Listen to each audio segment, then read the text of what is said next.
My name is Amanda and I moved to Ghana nearly 4 years ago. Our generation was probably the only generation that grew up and the parents didn't speak Tree to them. It just felt like, oh, this is home. This is what it feels like. And then when you look around, everyone looks like you. People are doing well and they look like you. Decided to move here in 2010, but it didn't work out. Like I said, I know people that came with no money. So it just depends on your lifestyle. Living in the UK as an African immigrant has become increasingly challenging, especially with the recent political rhetoric surrounding illegal immigration across the Channel. Despite having served nearly 19 years in the British Armed Forces, I'm often reminded that at first glance, I don't look any different from the average African migrant. This is a sobering realization, especially when some of the loudest voices pushing this agenda come from people who share our background. In this video, I sit down with Amanda, a British-born Ghanaian who has achieved something many dream of, relocating from UK to Ghana and thriving. She shares her inspiring journey of building a successful coffee shop business in Kumasi, Ghana. I hope her story offers both insight and inspiration to anyone considering a similar path. Finally, would you do this again, or this journey to Ghana? My name is Mickey. Keep watching.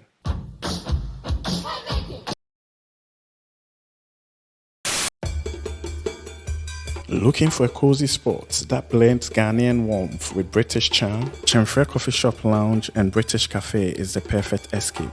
Whether you are craving rich, friendly brewed coffee, refreshment, delicious pastries, or a relaxing space to unwind or catch up with friends, Chemfre offers the perfect vibe. It's more than just a cafe. It's an experience that brings a taste of Britain to Ghana, served with authentic local hospitality. Come sip, chill, and enjoy the best of both worlds. Okay, my name is Amanda and I moved to Ghana nearly 4 years ago. This April 2025. I'm a wife and a mother of 3. My children are here with me in Kumasi. My husband comes backwards and forwards. My parents are also here in Kumasi. And I own this coffee shop. In a previous life, I was a marketing consultant for over 22 years.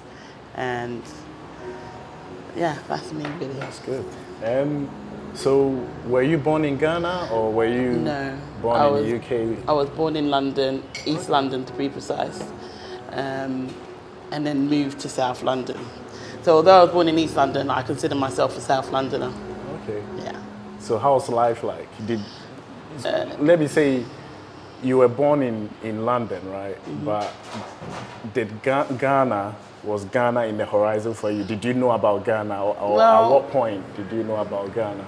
I always knew about Ghana because my parents are Ghanaian. We live in a Ghanaian household. Okay. So we came as babies when we were born. They would come to Ghana sporadically, especially when people died. So I was brought up on fufu, kenke. We were brought up Ghanaians. So where we were, all the Ghanaians know each other. Although our generation was probably the only generation that grew up and the parents didn't speak Tree to them. So a lot of my generation don't speak Tree. They're small. Yeah. So I started coming to Ghana on my own in my 20s. Okay. And I actually decided to move here in 2010. Okay. But it didn't work out. I wasn't prepared really. And then I came back in 2021. When you say you weren't prepared, are you happy to go into where? Yeah, I wasn't prepared. You fell short. Yeah, I wasn't prepared at all to understand how Ghana works. We've come from a society where things are quick, readily available. So I came wanting to start doing marketing seminars to SME small businesses in Ghana, and I actually started trying to target some of the banks because I recognised that there were some pitfalls in how they do business and how they share the information. That was just from my perspective coming from the UK, but obviously in the Ghanaian environment it works. But there's always room for improvement, so I was trying to introduce some new strategies and tools and things like that. So I held a few seminars with my friends. She came and did customer services element to it. This is in 2010, so everyone talks about bad customer services in Ghana. It's been going on for a long time. So she did the customer service element and I did the marketing element. It went really well. It was a free seminar. We got quite a good load of recognisable brands attend. And I was hoping to get some clients from that, but the people were interested, but the process is long. And then I got promised to get a job through one of my relatives. He put me in contact with some people, but it just didn't come to fruition. So obviously you're in Ghana, money's going fast.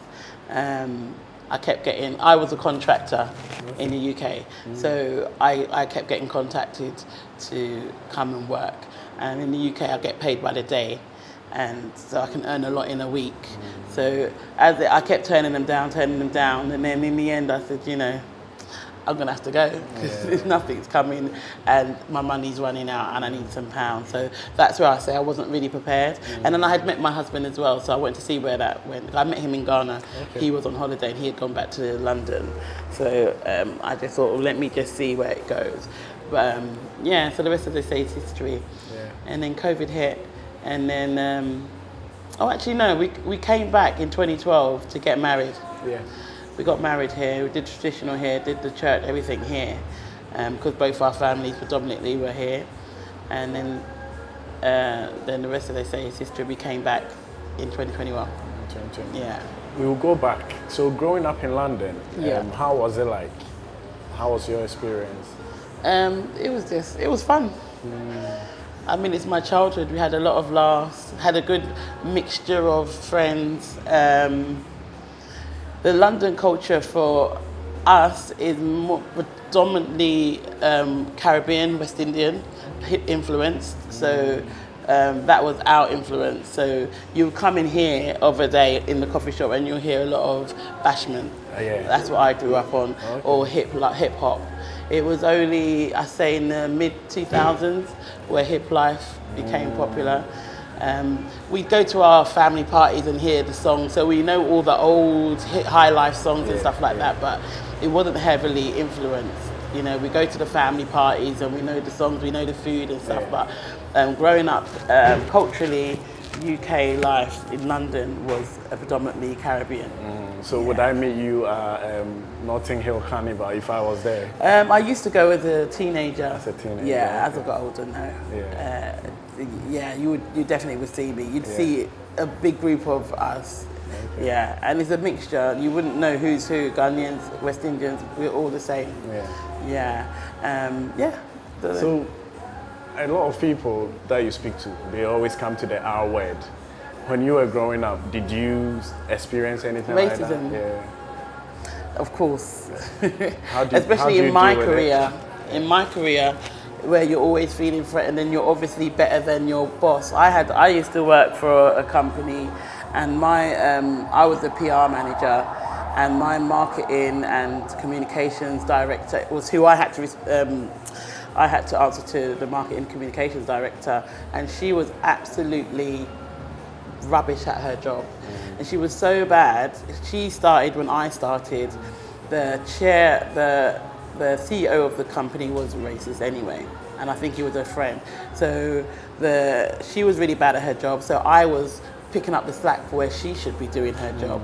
In the end, there were some shortfalls that she didn't do, and they blamed me, even though I'm not the marketing and communications director, but it didn't matter. I had some other directors on my side having to talk for me, but I still lost my job because I didn't, do what she was supposed to do. So it was a very normal thing. I worked in another large, well-known organisation in the UK, and I had an MP and director come and attack me for being in the job. Like I've just walked into the company, nobody said, oh, come and do this work, and attack me for doing the work. And would not apologise because I said I'm not having it. They were just doing the apologies on his behalf. He would not come and apologise. So yeah, it happens all the time. I mean, as a black woman, yeah, but I definitely know if it's black men, because I've got brothers, it's a real daily thing. Do you think like, as part of your skill of working, you also have to learn the skill of dealing with it? Is it like you have a way of like improving your defense mechanisms for racism? I don't know, because I was younger then, and so it was just a part of life. I wouldn't tolerate any of it now, and I wouldn't be quiet now. But back then, I just think it was just how we lived. So as I speak to some of my friends, we all agree that most black people, or if not everyone, is walking around with PTSD. Every day you wake up and you are you're ready for battle, because you're going to be attacked passively or confrontationally. Yeah. So I couldn't say. I think it's only now where people are starting to recognise certain things. You know, you got the unconscious biases. You got a lot of the EDI coming in now, trying to. But these are all ticking sheets. They're not actually trying to do anything. Yeah. So, yeah. I mean, people still have stories now. Yeah. I have friends that are, heads of departments, and they still, It's one thing we've realized is like especially if you are white, and when people are saying it, you always think that maybe it's you are looking at things differently until you relate to a minority. Then you realize that it's there. And why I'm saying that is, Prince Harry never spoke about unconscious bias until got hitched with Meghan, and then he realized it.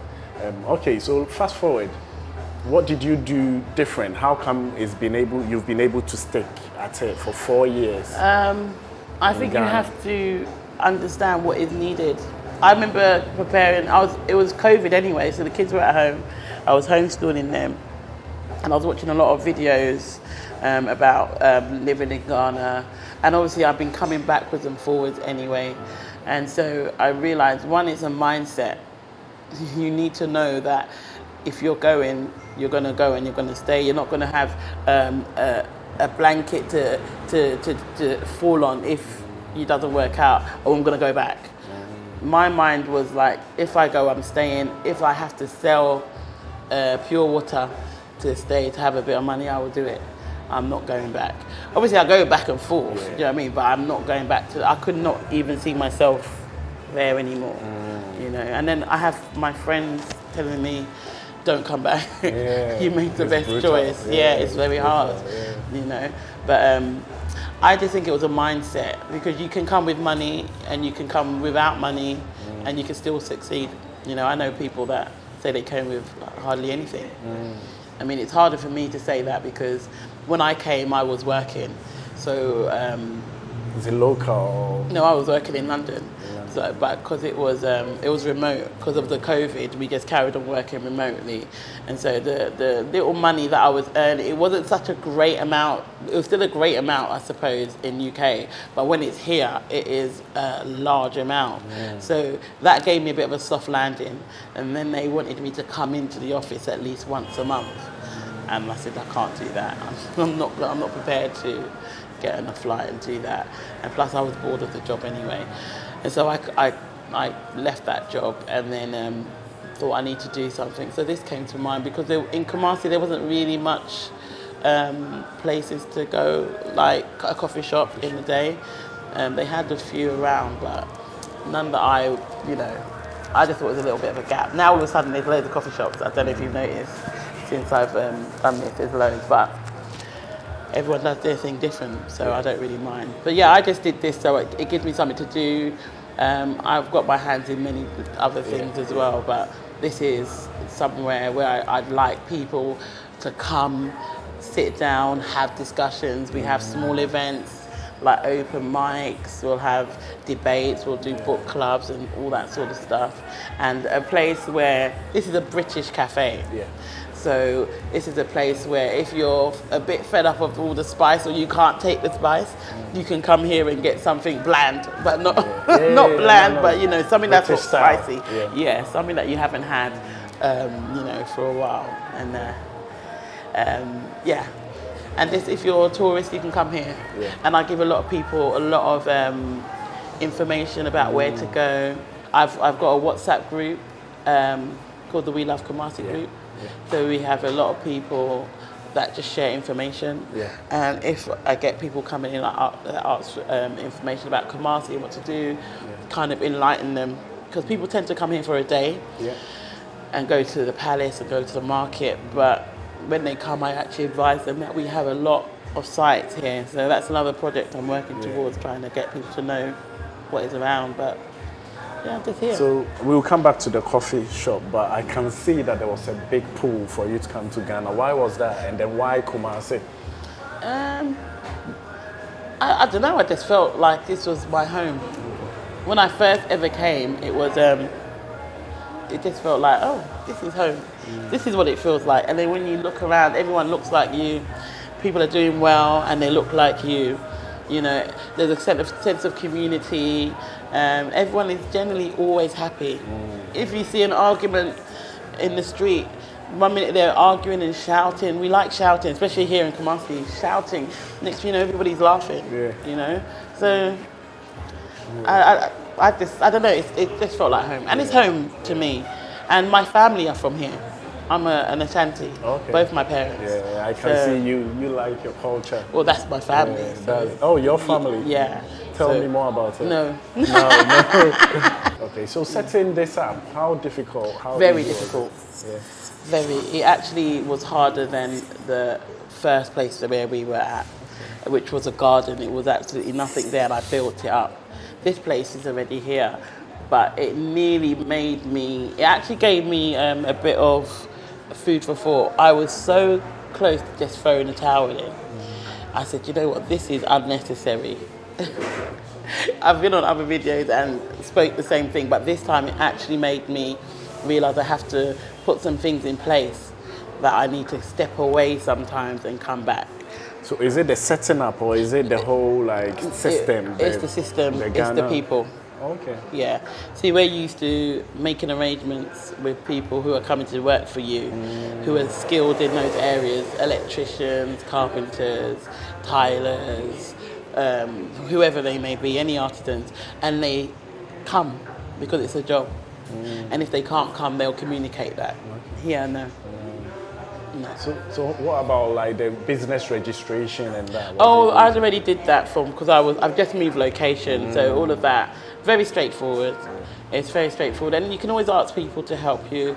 Yeah, I did that a year ago, so I just had it renewed, which was done for me. Yeah, it's quite straightforward. Let's say I want to set up a business, say a guest house. What are some of the tips you will give me? Do it how you want it to be, like your decor. Make sure you have people that you can trust to help you implement what you need doing. Make sure the people that are working for you, that are doing any of the work, understand fully what you want, and make sure you're there, because they will break your things and not tell you.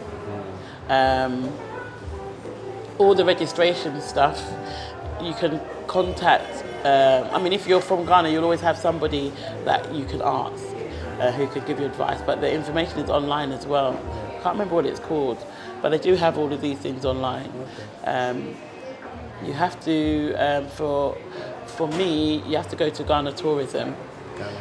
So that they can register you. So Ghana Tourism will register you on their system, which will make it easier for other people to find you if you go through Ghana Tourism. And then you have to go and get, they give you a letter for the fire department, they give you a letter for the police, and what's the third one? I can't remember. I think it's like health and safety, where you have to go to these individual departments and they come and check out where you are. see if you're following all the regulations, and then you get the stamp of approval. Yeah, and you have to put up your certificates. I haven't done mine yet. I'll have to find somewhere to put them up. But yeah, so there is a system here.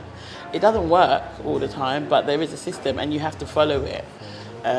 If you're not sure, there's always people out there that can help you. Yeah. What about recruitment? What do you look at? Recruitment, I just put an ad up. I had an ad and I have a lot of different individuals that have access to people, some KUST professors, some other businessmen and women that were happy to post, that have groups and stuff, and they just spread the word. So people are very helpful. Yeah. People are very helpful. So especially jobs, everyone wants a job. Yeah. So if somebody is watching and they want to come to Ghana, what would be your tip, nugget that you give them? To move to Ghana? If they are moving to Ghana. I would recommend they research where they're going to live, if they have children, if they're going to send them to school, or if they're homeschooling, find out what activities are there for them to do, if you're going to send them to school, what is your budget, what you can afford, and what type of school you want them to go to. I did all of that before I came. I was researching the schools, even though I ended up homeschooling after a time. But what else? I had my house before I came. That's very important, is it? Yeah. I had one of my relatives look for a house for me. In the end, I found one through one of my cousins' friend who does real estate, and it was a really lovely house, and I needed it to be near to my family. It was a really, really lovely house, and so I was really happy for it. But when we got there, the road was really bad, and so I would suggest anybody. So this was something I learned. I would suggest that you make sure, if it's a rough road, how much rough road there is and how bad it is, what the reception is for your connection network-wise, because the network was really bad. I know it's hard to find, but the network was very bad. People would ring and say that they're ringing my phone and it's saying that you've dialed the wrong number. The internet, the light off in that particular area was quite bad as well, so you need to make sure you have a generator. The house, if I could lift the house up and take it wherever I want to go, I would. It was really nice. But the road was bad, and to get out of that area, it would take, put it this way, once you leave the house, you don't come back until the evening. So, and I didn't think about that, and I was asking a relative, and I was asking how far away is it from such and such relative's place? Oh, it's not far. And so obviously you're taking it as, oh, it's not far, but actually it was quite far. Yeah. Especially because of the rough road. So remember, everyone else is subjective. It's what they're not far is far to you. So you just have to know exactly where you're going. And because I didn't come beforehand, it was a bit of a distance. But that was only because of the rough road. But we were there for a while, and then I moved into town more. I would suggest you get a place. If you're staying with relatives, that's a real soft landing, but you're not going to really feel what it's like to live here. When you get a place, if you're renting or you're buying, make sure you've got a borehole. Make sure you have a generator or solar panels. So you cannot trust the grid. Yeah, I mean, it's not that bad actually. Okay. It's not been that bad. But still, if you're not used to it, it can affect your appliances. If you don't have the fridge guards and things like that. So those are the two main things I would say. And if you don't like pets, start getting to like pets, because it's very good to have dogs as added security. I have 2 dogs. I would never have had pets in the UK, but I've got 2 Dobermans. I love them, but I would never have had a pet in the UK at all. So they're good security. Yeah, those are the only things really. What about money, money-wise? Like I said, I know people that came with no money. So it just depends on your lifestyle. People may have a certain way of living that may cost a lot. Some people may not spend a lot. So it just depends on the type of lifestyle. We live in Kumasi, so it's a very different type of lifestyle than it is to live in Accra. Accra is very expensive. We use Accra as a holiday. Yeah. When we go to Accra, we literally feel like we're coming on holiday, because, there's so much more there. But it just depends on your lifestyle and what you spend on. When we first came, we were going to the different hotels every week, and the kids will be swimming every week, and we'll be eating at the hotels every weekend. So it just depends. Yeah. So to each their own. Does it? Yeah. Tell me about this beautiful place. This is Chemfre, and it's actually a Dinka symbol. So a lot of the local Ghanaians come in, and because they meet me, they assume it's a word from outside, so they can't pronounce it until I explain to them. Then they're like, "Oh, okay," because it's also it's not a common Dinka symbol either. But it's a Dinka symbol. It's about there's always someone out there that knows more than you. Okay. So there's someone to learn from, or like our ancestors, that we have to, always show some respect. And it's quite a big one, but that's what I get from it.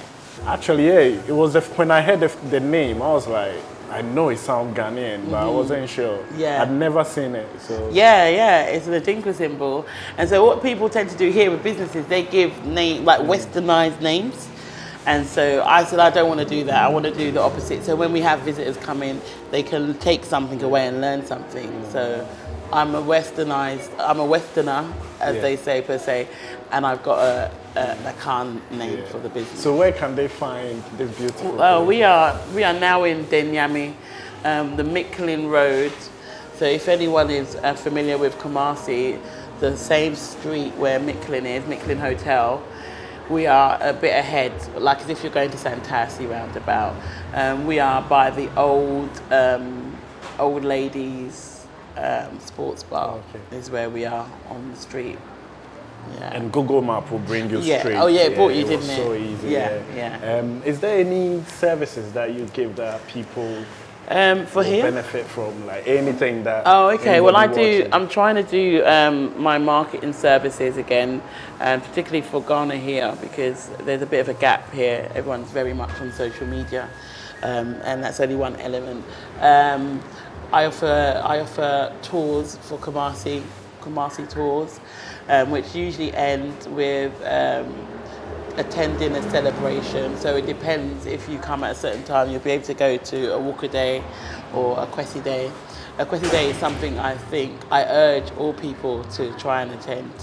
It's really a fanfare and a spectacular event for people to see. So yeah, generally, general information about Kumasi in general, and marketing, whether it be building websites, strategy, and all that sort of stuff. Yeah, and here we do takeaways. Yeah. We offer takeaway service, delivery service. Is that pre-orders? Yeah, for here. Oh, okay. Pre-orders, our pastries are quite popular right now. I've had a few people request it from Accra, and we've only been open 3 days, and we're like, we can't do that. We don't have a branch in Accra, unfortunately. But yeah, our donuts. Yeah. No, finally, would you do this again, or this journey to Ghana? Yeah, I would. I mean, it's frustrating at times, don't get me wrong. It's very frustrating, especially when you are from a place where everything is bam, bam, bam, bam. But it's like that for a reason. That's why you don't really get no breathing space. Everyone's always tired. If you got to see your friends, you got to book in advance. So I would definitely always come back here. Always come back here. But again, it's always nice to go and visit, see your family and see your friends and stuff. But always know that you can come back here, Thank you very much for doing this. You're welcome.